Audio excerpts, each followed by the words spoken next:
Jesus, pela cruz, forças da pedra angular, na aflição é Senhor, meu Senhor. Você pode dizer isso com todo o seu coração? Vamos lá. Só Jesus pela cruz, forças da pedra angular, na aflição é Senhor, meu Senhor.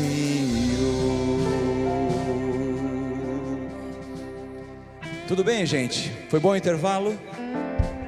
Eu amei o tema que o pastor Luciano colocou para esta conferência: curando a mente e o coração do líder. E nós estamos diante do médico dos médicos, o Senhor dos senhores, Jesus Cristo.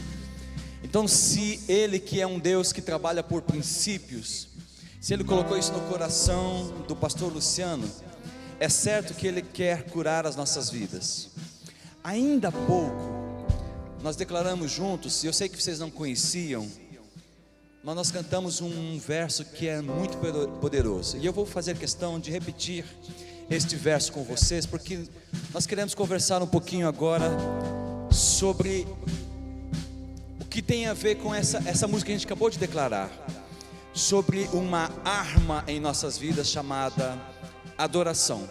Eu peço que coloque a letra do primeiro verso da música Deixa o Sepulcro, e eu gostaria que você orasse isso comigo neste momento.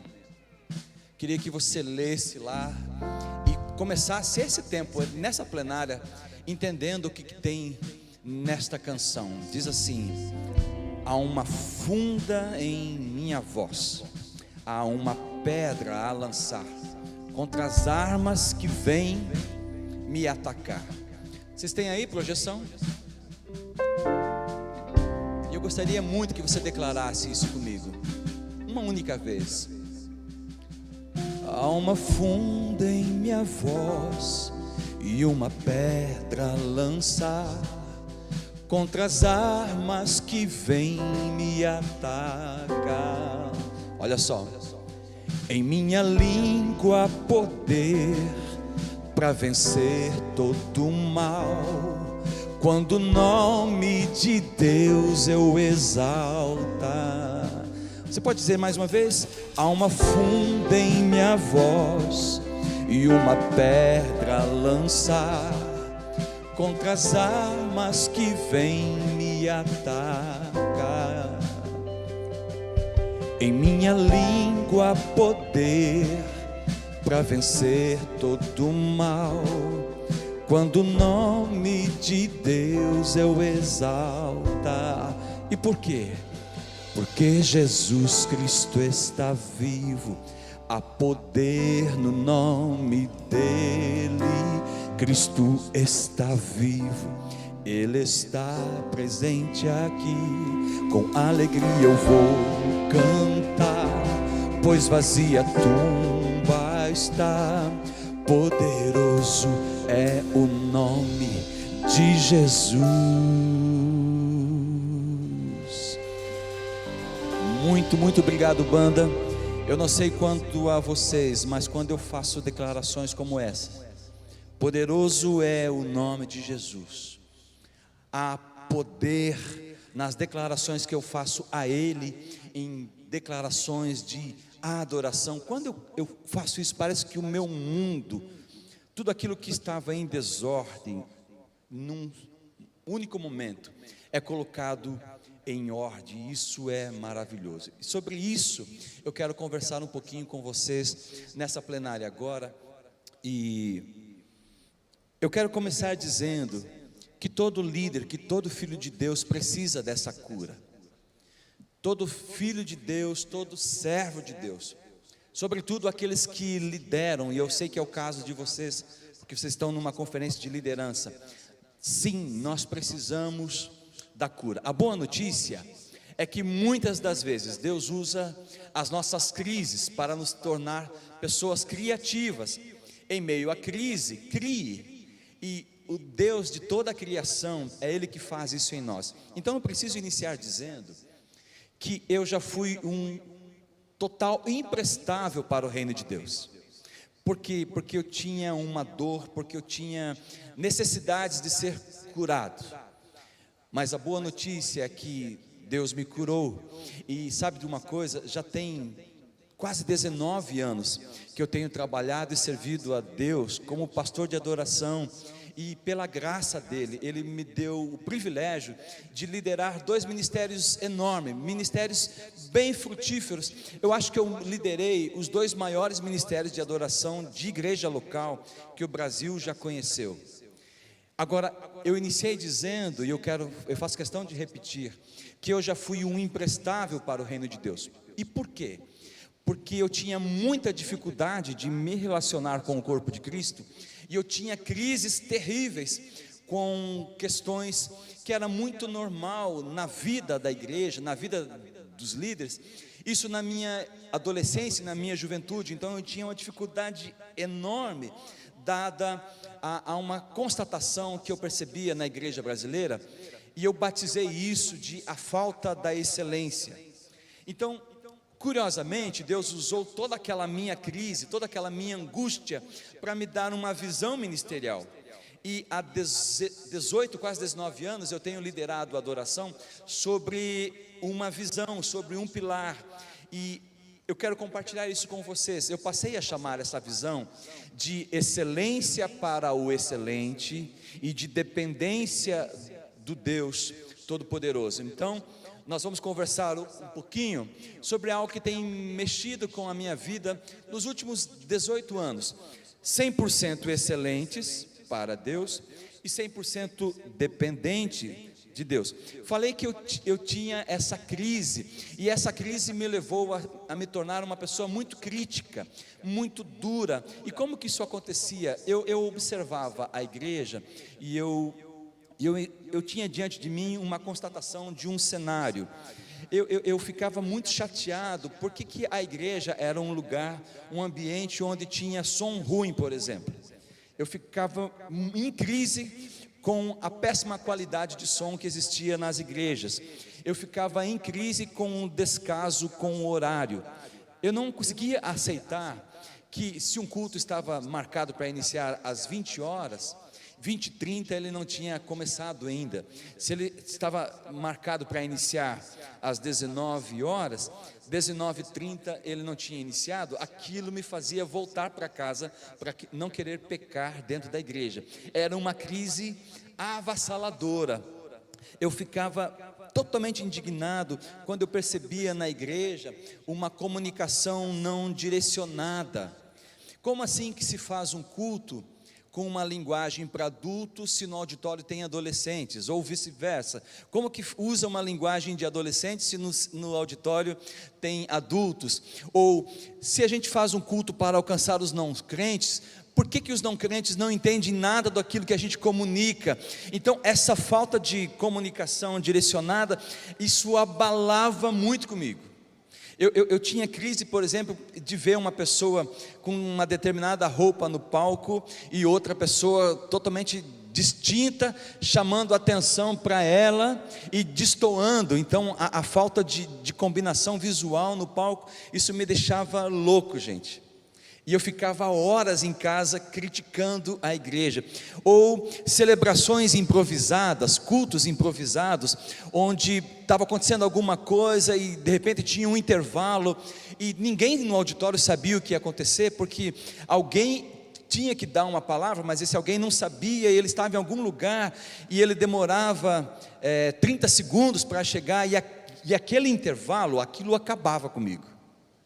Eu não sei se você já teve essa experiência e se você se identifica um pouquinho comigo, mas essa falta de excelência me levou a ser uma pessoa muito dura na minha adolescência e na minha juventude com a igreja, e daqui a pouco eu passei a criticar tanto, que a amargura tomou conta de mim, e o espírito crítico tomou conta de mim, e eu fui alguém 100% imprestável para Deus. Por quê? Você vai entender ao longo dessa plenária que eu tentei muitas vezes dirigir ministério e trabalhar com adoração na força do meu braço. E você vai entender nessa plenária que os nossos ministérios, eles precisam de um equilíbrio. E a única maneira de conquistarmos a excelência para Deus é em total dependência dEle. Outra coisa que me deixava muito chateado era uma incoerência constante entre louvor e palavra. O louvor comunicando uma mensagem, mas aquilo não tinha nada a ver com a palavra, ou o contrário. Então essa incoerência de louvor e palavra me angustiava muito, porque eu entendo, e acho que você pensa assim também, que Deus fala conosco através da palavra dEle.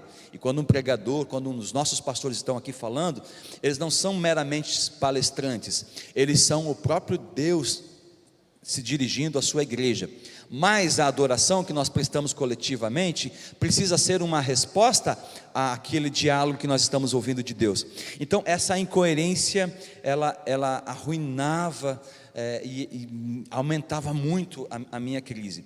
Outra coisa que me deixava doido era a baixa performance, entre tantas outras duras realidades da igreja. Mas a baixa performance, fosse de um músico, de um ministro, ou de um pregador, de um orador, essa falta de preparo e essa baixa performance no entregar e no comunicar as coisas de Deus, isso sempre mexia demais comigo. E olha que curioso, eu passei acho que uns 15 anos vivendo nessa necessidade de cura e nesse coração imprestável para Deus, e eu tinha um medo avassalador, assim, que um dia Deus me chamasse e me colocasse para liderar, porque eu era rápido em criticar, mas eu não queria pagar o preço de alcançar a excelência para Deus. Então eu ficava meio bem temeroso com a ideia de um dia me tornar líder. Mas um dia Deus me chamou e me colocou aqui neste lugar também. E aí, como é que faz? Eu, com toda aquela crise, com toda aquela necessidade de ter um coração parecido com o coração de Jesus, aberto às pessoas, manso, carismático, e quando eu olhava para uma pessoa desafinada perto de mim, eu queria trucidar a pessoa. Quando eu olhava para alguém que não cumpria horário, eu considerava as pessoas que chegavam atrasadas em um compromisso como alguém com falta de caráter, porque estava roubando o meu tempo. Certa vez eu saí para dar uma conferência, e eu peguei 3 voos para chegar numa determinada igreja. Era um lugar bem longe, lá no norte, e eu combinei um ensaio com aquela banda, daquela igreja, às 5:30 da tarde. Mas eu peguei 3 voos na minha cidade, e 5 da tarde eu estava lá esperando para começar o ensaio. E aquele time chegou, gente, acreditem em vocês ou não, exatamente 19h30, mas 19h30 era o horário de começar a celebração. E aí o pastor que tinha me convidado, ele estava morrendo de vergonha, porque eu estava lá sozinho naquela igreja, há 2 horas e um pouco mais, esperando os bem bons que moravam a uma quadra da igreja, a 500 metros. E aí eles ainda chegaram trazendo bateria para montar, e era uma confusão. Então você imagine que o som daquele dia foi um terror. E eles começaram o louvor, e eu ia pregar exatamente esse tema que Deus me impulsionou a compartilhar aqui com vocês também. Eu ia falar sobre excelência naquela igreja, e diante de mim um cenário caótico, o caos. E eles começaram o louvor daquele jeito, e tinha microfonias, também conhecido como demônios voadores, né? Naquele auditório, e eles cantaram exatamente 30 segundos, pastor Luciano, da primeira música, e acho que deu tempo para eles cantar um verso, e o pastor estava tão chateado, e ele subiu, gente, e ele falou o seguinte, olhou para o louvor e fez aquele sinal Jô Soares, sabe? Acabou. E eles ficaram assustados, e ele falou assim, vocês podem descer? E falou, Júnior, vem, e me apresentou, e começa a pregar. Como é que alguém começa a pregar nessa atmosfera. Eu tinha que falar para os adoradores. E o pessoal sentou assim. E eu acho que eles estavam ao mesmo tempo com muita raiva do pastor, mas também não me conheciam. Então eu encarei aquele auditório assim, naquela tensão total. Enfim, ganhei um pouco mais de tempo pelo menos para pregar. E no final, após ter pregado, o pastor pediu que eu cantasse com eles. Eu falei, como é que canta? O som não foi passado, não ensaiamos. E aí, tudo bem, eu cantei com eles. E quando acabou, perceba que na mentalidade deles estava tudo certo. E acabou o culto e eles simplesmente queriam descer e ir para o cafezinho. E eu falei, ei, ninguém desce daqui. E aí eles me olharam assustados. Eu falei, todo mundo fica aqui comigo no palco, porque nós temos uma conversa, temos uma reunião agora. E aquela turma toda ficou assustada. E eu falei, eu preciso saber, se nos próximos 3 dias que eu vou ficar aqui com vocês, vocês vão me dar a honra de ser o pastor de adoração de vocês, o líder de vocês. E se vocês não vão me dar essa honra, então a reunião acaba aqui agora, e eu não posso falar nada se eu não for o líder. E aí eles não entenderam muito bem, mas, não pastor, você pode ser o nosso líder, é uma honra para nós. Então, se eu sou o líder, nesse exato momento nós vamos chamar o pastor de vocês, e sem exceção, todos vocês vão pedir perdão para o pastor de vocês. Você acha que eles me amaram naquele momento? E de fato a gente chamou o pastor, e eu falei, eles têm algo para lhe falar, e todos eles pediram perdão para o pastor. Aí eu liberei o pastor, e fui pegar aquela turma de pau, gente. Eu falei, como assim que eu pego 3 voos, e eu chego no horário combinado, e você mora a quantos metros aqui da igreja? Eles foram me contando, e, enfim, Deus curou aquela turma naquele momento. Foi um momento duro para eles, mas eles não faziam por maldades, eles faziam por falta de entendimento. Mas depois que eles conheceram um padrão que a Bíblia coloca para nós, que servimos, que lideramos, nós não podemos mais agir de forma ignorante. Paulo escreveu um dia, quando era menino fazia coisas do jeito de menino, mas quando me tornei adulto, passei a fazer as coisas do modo adulto. Uma outra maneira não tão simpática de interpretar esse mesmo texto é assim, quando eu era ignorante eu fazia as coisas do modo ignorante, mas quando a mim foi revelado o padrão da palavra de Deus, eu passo a agir sobre a palavra de Deus. Então a minha proposta aqui é conversar com você, porque assim como eu, com certeza você tem as suas crises, e eu preciso conhecer, quantos de vocês são pastores e lideram igreja? Tem alguém que já chegou aqui? Alguns pastores. Deus tem algo muito especial para você. Agora, dos que estão aqui, quantos são líderes, o líder principal de algum ministério? Você representa algum ministério como liderança? Faça um sinal para mim. Alguns também. E quantos, eu acredito que vai ser a maior turma, quantos são líderes auxiliares, que servem a Deus, auxiliando o seu pastor, ou auxiliando algum outro líder? Faça um sinal para mim. A conta não bateu, gente. Quem não está em nenhum tipo de ministério, e ainda não exerce liderança, levanta a mão. Deus pega a mão de cada um deles, e torna eles líderes agora, em nome de Jesus, e que eles assumam essa responsabilidade também. Eu achei que não ia faltar líderes aqui. Muito bem, há uma coisa muito preciosa e muito cara quando você é o líder principal. Você precisa pagar um alto preço. Quando você é pastor de uma igreja, eu oro pela sua vida, eu sei que você paga um preço caro. Se você é o líder número 1 de um ministério, você também é responsável por uma visão, e também é caro esse preço. Mas eu gosto e eu tenho um amor especial por aqueles que são líderes auxiliares. Líderes auxiliares precisam ser excelentes em uma combinação com o seu líder principal, e isso é uma dádiva de Deus, gente. É um presente ser alguém que apoia o ministério de uma outra pessoa. Agora, sobre esse tema, eu queria iniciar dizendo que por muito tempo e é um cenário tipicamente aqui do Brasil, mas Satanás, ele usa duas armas para destruir, e eu estou falando realmente destruir, minar ministérios, seja o ministério que for. Satanás, ele tem tempo e ele usa de duas armas para tentar destruir ministérios. E que armas são essas? Desequilíbrio e frustração. Provavelmente, se você lidera em qualquer esfera, você já passou por um momento onde você percebe um cenário de desequilíbrio no ministério ou um cenário de frustração. E eu quero que você entenda muito isso. Se você perceber diante de você, do seu liderado, do seu pastoreio, da sua gestão, um cenário de desequilíbrio, tenha certeza que é Satanás tentando destruir o seu ministério. Se você percebe um cenário de frustração, também fique atento, porque Satanás de fato usa essas duas armas. Desequilíbrio acontece quando os ministérios eles tendem a pender ou para um lado ou para o outro. Eu já vou falar um pouquinho sobre isso.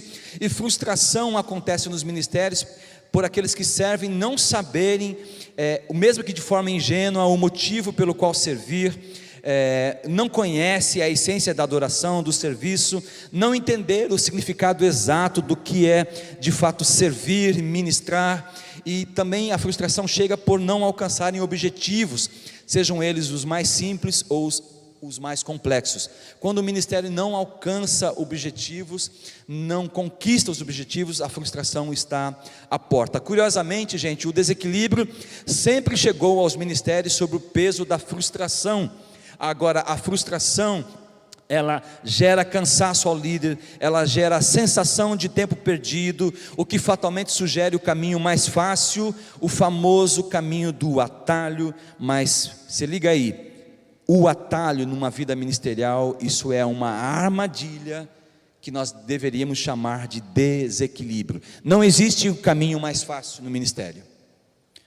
Quando um pregador vai pregar, ele precisa fazer todo um processo para preparar uma mensagem. Não tem atalho. Não dá para você ir na internet e pegar a mensagem de outro. A unção que Deus deu para o outro, deu para o outro. Você precisa fazer o seu trabalho. Você receber primeiro aquilo que o pregador dos pregadores prega para você, viver aquilo, e depois você vai transmitir a outros. Não existe atalho. O atalho é uma arma de Satanás. Então, fique atento a isso. Por outro lado, gente, quando o ministério abandona e despreza o equilíbrio intencionalmente, esse ministério, na verdade, está abrindo uma brecha, permitindo que a frustração seja instaurada.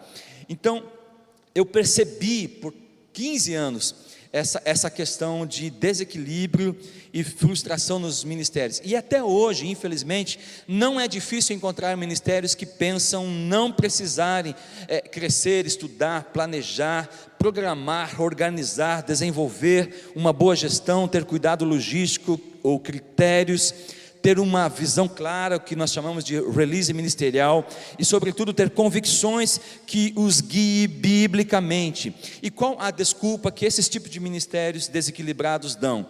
Eles dão uma desculpa que às vezes pode parecer um pouco espiritual, mas isso é uma armadilha satânica. Normalmente esses tipos de líderes desequilibrados, que não buscam crescer, estudar, planejar, ter uma boa gestão sobre aquilo que eles fazem, eles costumam dizer: nós não precisamos dessas coisas, vamos apenas orar e tudo vai dar certo. Segura aí, eu não estou dizendo que você não precisa orar, muito pelo contrário, mas seria algo muito ingênuo da sua parte pensar que você não precisa fazer a sua parte, aquilo que Deus te colocou na sua mão, e é sua responsabilidade. Estudar é sua responsabilidade, crescer em Deus e para Deus é sua responsabilidade, programar, fazer uma boa gestão é nossa responsabilidade. Agora, também não é difícil encontrar ministérios que só se preocupam com a lista acima, que eu acabei de falar, se preocupam em estudar, em programar, em ter uma boa gestão. Agora, eles abandonam ou terceirizam o estudo bíblico, o jejum, a busca intencional de Deus e do Espírito Santo, assim como todas as demais disciplinas espirituais. Quando um líder ou um ministério abandona ou terceiriza essas questões tão importantes, que eu chamo da totalidade e independência de Deus, esse ministério, esse líder está a um passo da queda, ou a um passo da frustração que vai levar essa pessoa à queda. Ambos os exemplos, gente, tanto aquele que preocupa-se apenas com gestão, liderança, logística, estratégica, estudo, ou aqueles que tentam espiritualizar tudo, ambos exemplos estão redondamente equivocados, totalmente desequilibrados e a um passo do fracasso. Então, se nós temos diante de nós esse tipo de cenário, a tentativa de Satanás em frustrar a nossa liderança e nos tornar uma pessoa enferma, imprestável diante de Deus, qual seria a condição e a maneira para que nós, totalmente curados e totalmente desprendidos, possamos exercer um ministério de excelência, de eficiência para Deus? A maneira que a Bíblia apresenta para nós é uma maneira totalmente equilibrada, e eu não tenho tempo para entrar em muitos detalhes com vocês, mas eu vou te dar alguns textos principais para você perceber a necessidade de um equilíbrio entre sermos excelentes para Deus, mas totalmente dependentes de Deus. O primeiro texto que eu quero que você anote é 1 Coríntios 14 e 15. Há uma pergunta que Paulo faz, e essa pergunta é o seguinte: o que farei, pois? E eu fico imaginando que Paulo tinha constatado essa necessidade, porque ele está escrevendo isso num contexto de ministério, num contexto de culto, num contexto de celebração, e a pergunta é, diante desse cenário, o que farei, pois? E olha a resposta que o apóstolo Paulo dá, ele diz assim: orarei com o Espírito. Diga, orarei com o Espírito.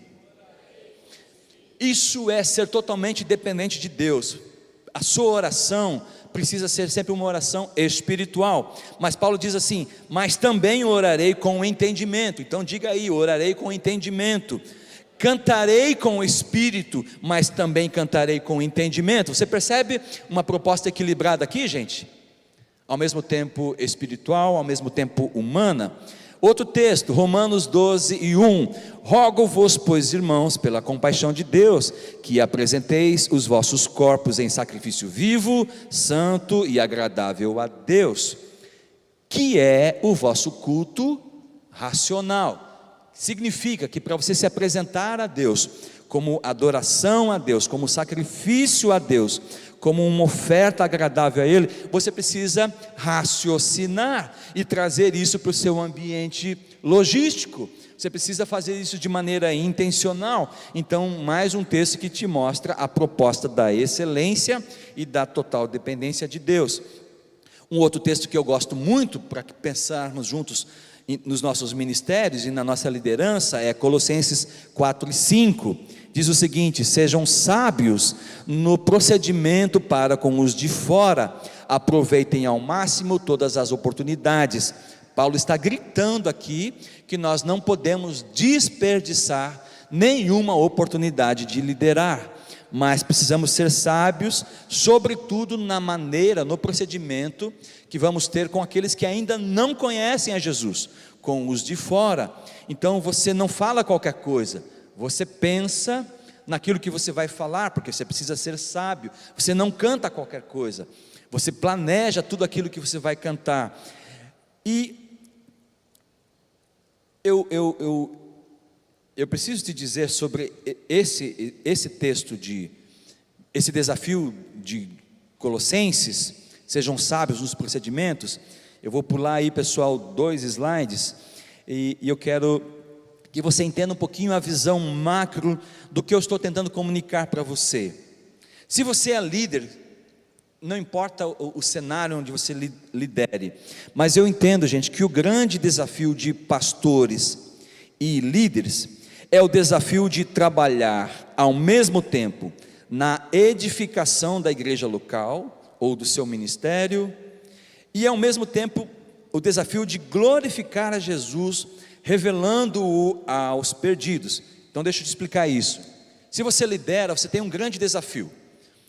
Se você é um líder na igreja, você tem o desafio de, ao mesmo tempo, falar para os de dentro, edificar o corpo de Cristo. Está me entendendo? Esse é o seu desafio. E para edificar o corpo de Cristo, você tem X tarefas. Tu tem um jeitão, você tem esse desafio de edificar o corpo de Cristo. Mas o seu desafio não para aí. Ao mesmo tempo, você tem o desafio de revelar Jesus aos perdidos. Porque se tem algo que dá alegria a Deus, não é que uma igreja se engorde entre ela apenas e fazer cultos só para os de dentro. Lembra de Pedro? Pedro está lá na transfiguração e ele diz assim: Jesus, vamos ficar aqui. E Jesus diz: não, nós vamos descer, porque nós temos que alcançar os perdidos. Então esse é um desafio. Agora, gente, vamos combinar, é um tipo que nós trabalhamos, é uma comunicação específica para os de dentro, mas existe a necessidade também de uma expertise, de uma comunicação direcionada aos de fora, e esse é sempre um grande desafio para todos os líderes. E aí eu vou me prolongar um pouquinho mais, para você pensar sobre excelência e dependência, num outro texto, 1 Samuel 16, 17 e 18, livro de 1 Samuel, capítulo 16, vamos pensar nos versos 17 e 18, o 17 diz assim: E Saul respondeu aos que o serviam: Encontre alguém que toque bem e tragam-no até aqui. Um dos oficiais respondeu: Conheço um, filho de Jessé de Belém, que sabe tocar harpa, é um guerreiro valente, sabe falar bem, tem boa aparência e o Senhor está com ele.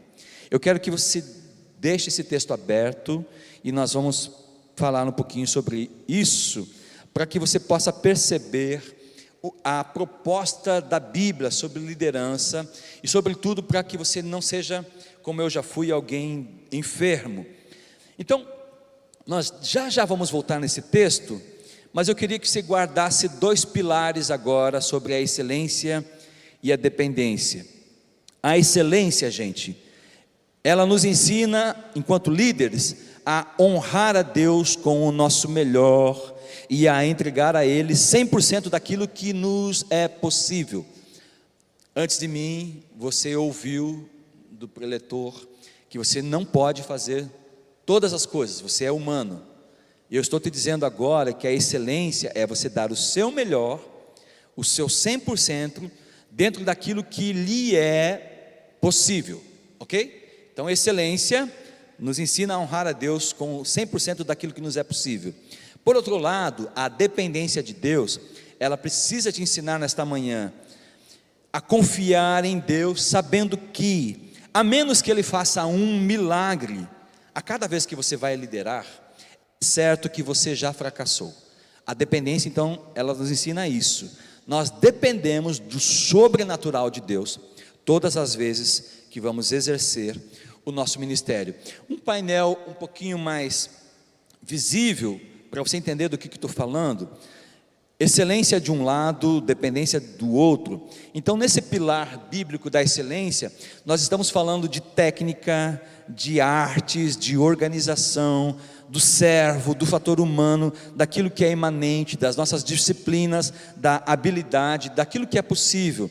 Mas do lado da dependência, enquanto nós olhamos a técnica na excelência, na dependência a gente fala do coração, do chamado ministerial, se você é um levita, se você é um sacerdote, se você é um pastor. Enquanto nós falamos da organização na excelência, na dependência nós falamos de organismos. Nós somos o corpo de Cristo. Enquanto você é o servo na dependência, na excelência, perdão, na dependência você é um ministro. Então precisa existir um equilíbrio, gente, entre técnica e coração. Técnica para Deus e um coração moldado por Deus. Entre alguém que é um artista para Deus, mas é um levita ou um sacerdote. Entre a organização e o organismo, você precisa ser equilibrado entre o servo e o ministro. Não dá para querer ser só o ministro e você não ser o servo. Não dá para você querer só o fator humano e esquecer o poder divino. Então nós estamos falando de equilíbrio entre disciplina e espiritualidade, equilíbrio entre habilidade na liderança, mas de unção e humildade nas nossas lideranças, o equilíbrio entre aquilo que nos é possível, encontrando o eco no impossível de Deus, porque trabalhar com o reino de Deus é trabalhar com um cenário de coisas impossíveis. Agora o nosso Deus é o Deus do impossível.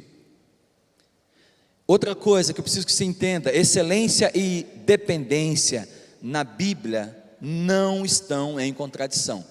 Eu consigo abrir a Bíblia depois de 18 anos ministrando, e eu enxergo excelência e dependência de Deus na Bíblia toda, mas eu quero te dar só 2 textos, antes de voltar lá para a primeira escala de Davi. Colossenses 3,17 diz assim: tudo que fizere, seja em palavra, seja em ação, façam-no em nome do Senhor Jesus, dando por meio dele graças a Deus Pai.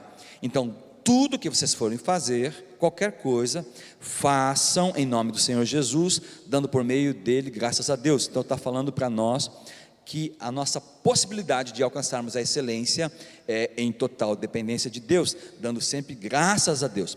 Outro texto diz assim: assim, quer vocês comam, bebam, quer façam qualquer outra coisa, façam tudo para a glória de Deus.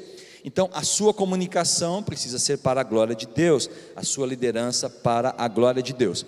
Vamos pensar então um pouquinho sobre isso. Eu queria que você voltasse então no texto que eu pedi para você deixar aberto, o texto lá de 1 Samuel 16, 17 e 18, e eu quero pensar com você no que eu chamo dessa primeira escala, a primeira vez que Davi vai exercer o seu ministério ou algum tipo de liderança. Você lembra do cenário? O cenário existia um rei que já tinha desobedecido a Deus, e esse rei agora ele é alguém enfermo, um imprestável para o reino de Deus. Estamos falando de Saul. E a Bíblia diz que Saul tinha espíritos perturbadores mandados pelo próprio Deus, mas ele era alguém atormentado. E aí vem um conselho de um serviçal. Qual foi o conselho? Você acabou de ler.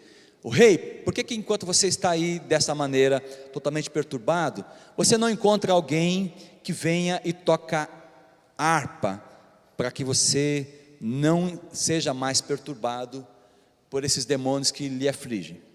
Agora, a curiosidade é que quando você estuda o termo original dessa proposta, o que na verdade o serviçal tinha sugerido não é encontrar alguém que vem e toque, para você se sentir bem com uma música gostosa.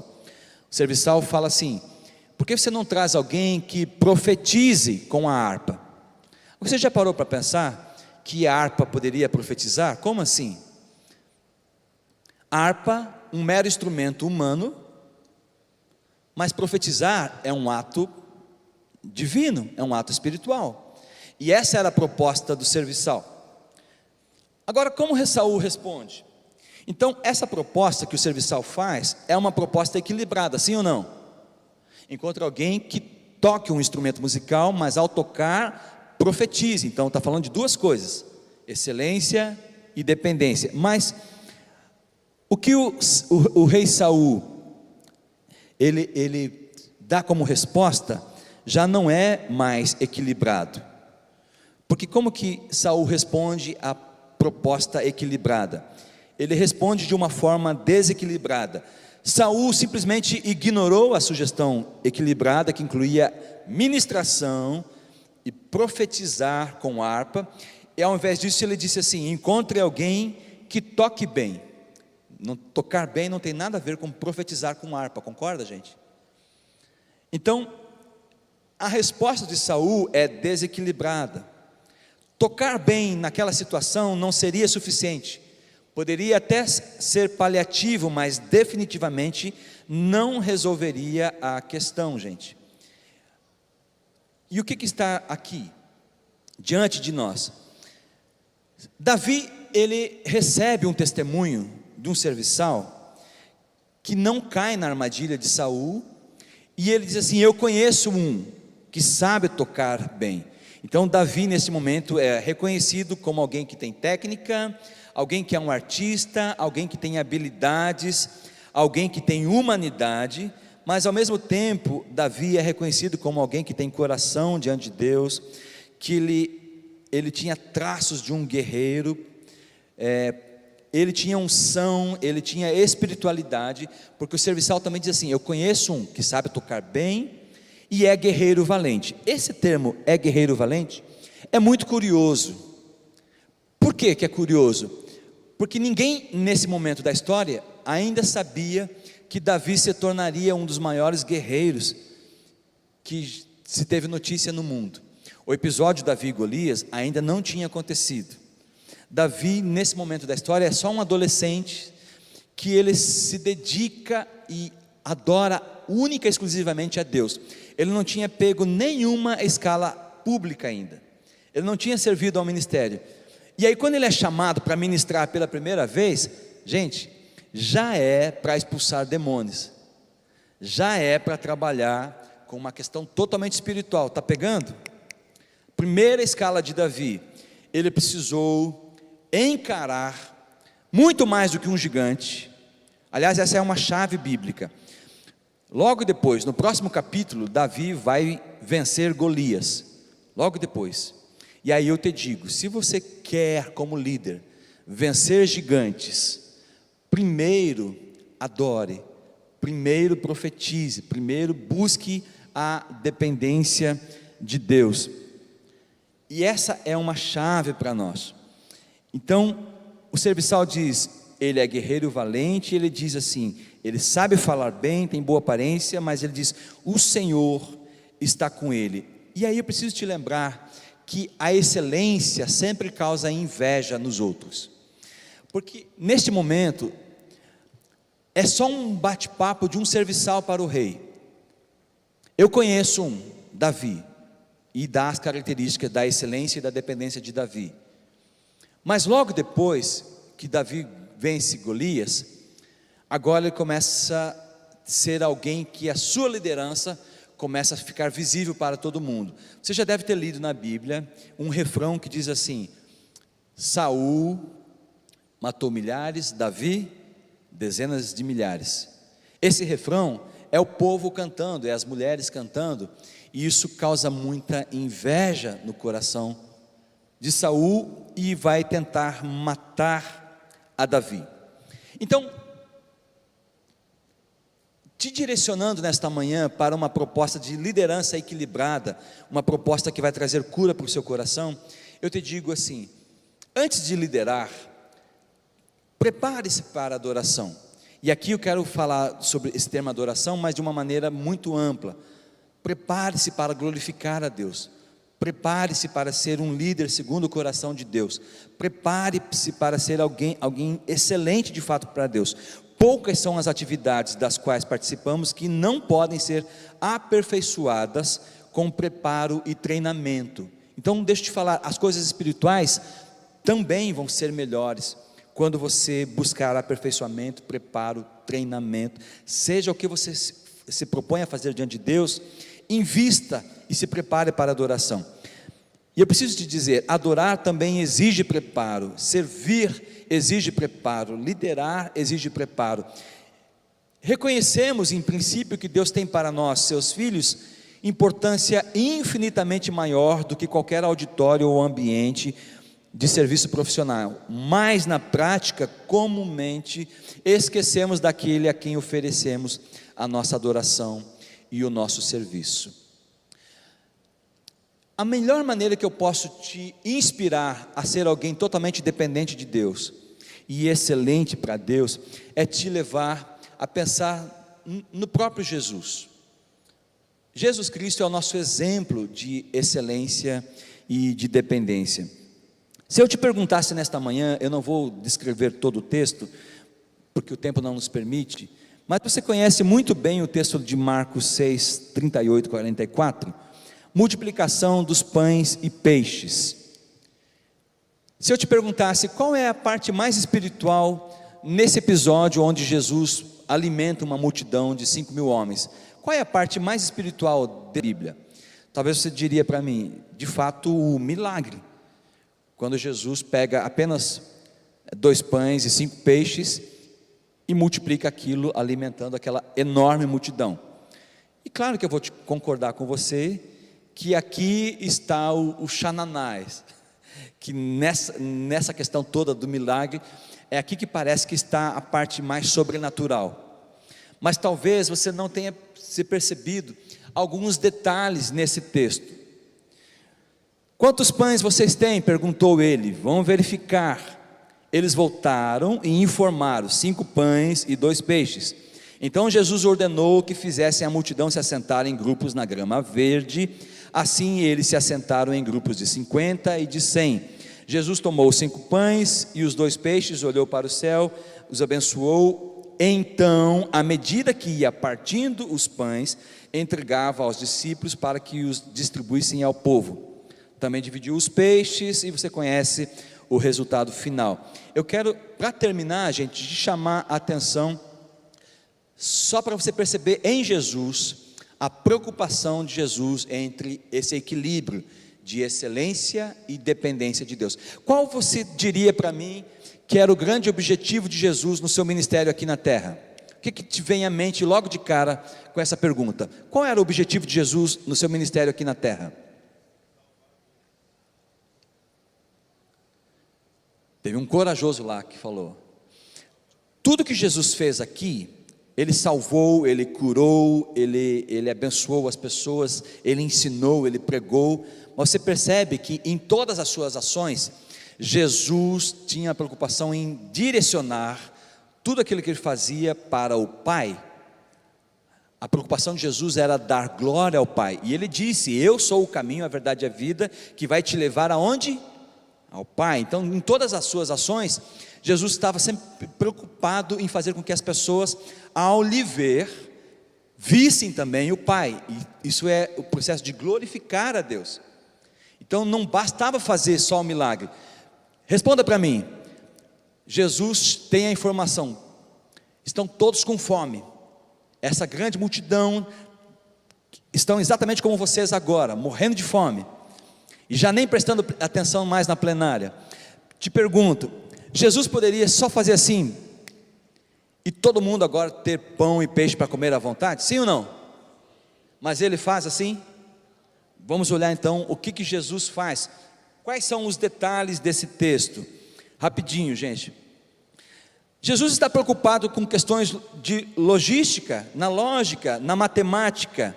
Os números que dão testemunho do poder de Deus era algo importante para Jesus, sim ou não? O texto trata de contar quantos homens tinha lá ou não? Quantos homens tinham nessa multiplicação, gente? 5.000. Não contavam mulheres e crianças, então a gente está falando de uma multidão muito acima de 10.000 pessoas. Então os números são importantes. Aí chegam para Jesus e falam assim: eu para de pregar e dá comida para esse povo. O que Jesus faz? Pergunta para eles: quantos pães vocês têm? E ele dá uma ordem. Qual foi a ordem? Vão verificar. Agora, se Jesus dá uma ordem para os discípulos verificar tudo que tinha de comida antes dele multiplicar, você acha que aqueles discípulos poderiam enganar a Jesus e olhar apenas 10 pessoas ali mais próximas e voltar com a resposta para Jesus? Ou você acha, ou você nunca se percebeu antes, que eles tiveram que olhar toda a multidão de 5.000 pessoas antes de voltar com a informação para Jesus? O que você pensa?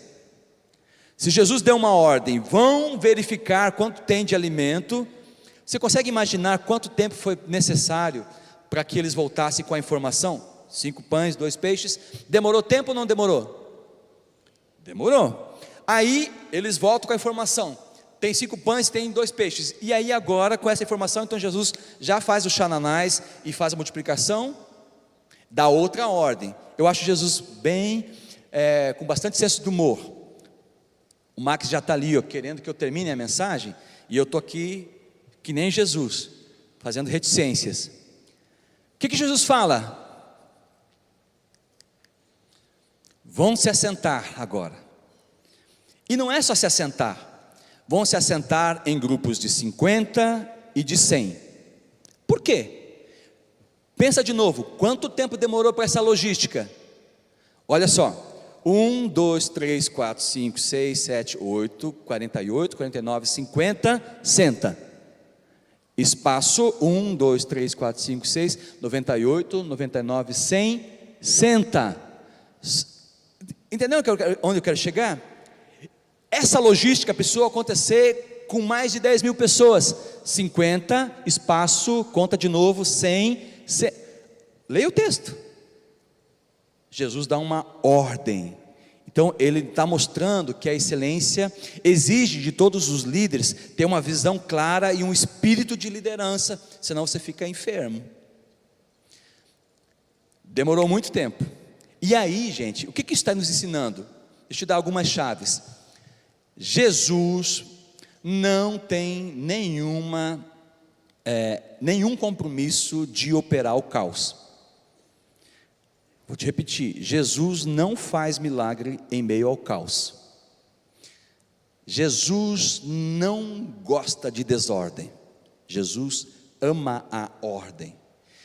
Grupos de 50 e grupos de 100 é porque se tem só 50 e um espaço, quando o pão e o alimento passasse, as pessoas elas iriam ver o milagre e por isso, consequentemente, dar glória ao Pai.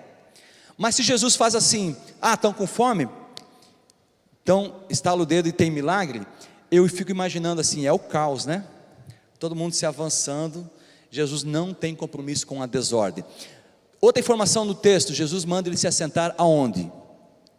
Na grama. Você sabe que em Israel é difícil achar grama. A terra é árida. O texto dá mais um detalhe, na grama verde, não é qualquer grama. O que está dizendo? Jesus não tem compromisso com sujeira. Não tem espaço para ele agir no meio de sujeira. Sujeira é um dos significados de pecado. Antes do milagre, antes de ver o seu ministério crescendo e prosperando, acerta a casa, limpa tudo, senta na grama verde. Aí o texto termina dizendo que Jesus, depois de tudo isso, mandar contar, buscar informação, logística, os números, depois de mandar sentar na grama verde, aí o texto diz assim, à medida que ele ia repartindo pão, aí ele começa a dar, e aí o milagre começa a acontecer. Então Jesus tem um compromisso com a excelência. E como que você entende a dependência de Jesus? Um último texto para nós terminar. Jesus era alguém conhecido como uma pessoa do chamado lugar secreto. Jesus falava e ensinava as multidões. Jesus pregava e fazia os seus milagres com as multidões. Todavia, conforme diz Lucas 5,15, todavia as notícias a respeito dele se espalhavam ainda mais, de forma que as multidões vinham para ouvi-lo e para serem curadas das suas doenças. Mas Jesus retirava-se para lugares solitários e orava. Atenção, líder, não queira ficar apenas no meio do fervo do seu ministério. O evento é muito bom, a conferência é muito boa, mas sabe o que te faz ser alguém dependente de Deus? O lugar secreto com Ele, o lugar onde você tem entre só você e Ele. Jesus se retirava e orava.